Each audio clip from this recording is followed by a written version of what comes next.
For some families, the holidays can bring more fear than joy.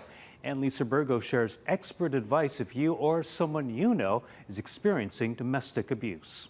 Research shows that calls to domestic violence helplines increased during the holidays by 20 to 30%. Increased financial stress, extended family dynamics, increased consumption of alcohol or substance.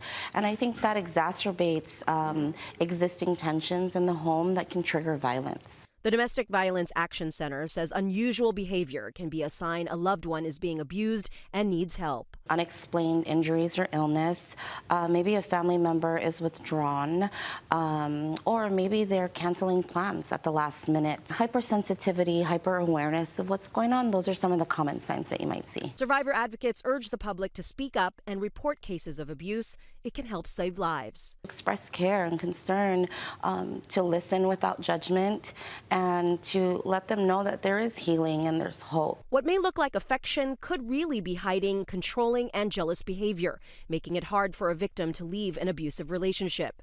But the consequences can be devastating, like the tragic fatal shooting of mother Teresa Cachuela by her husband at Pearl Ridge Center before Christmas 2 years ago. There are people or organizations like the Domestic Violence Action Center that have people who want to help and that can help.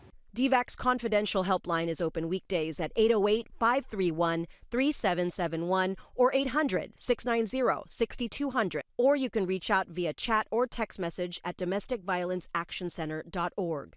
Like many nonprofits, DVAC is struggling to make up shortfalls from federal cuts and appreciates your support this coming Giving Tuesday. Annalisa Burgos, Hawaii News Now.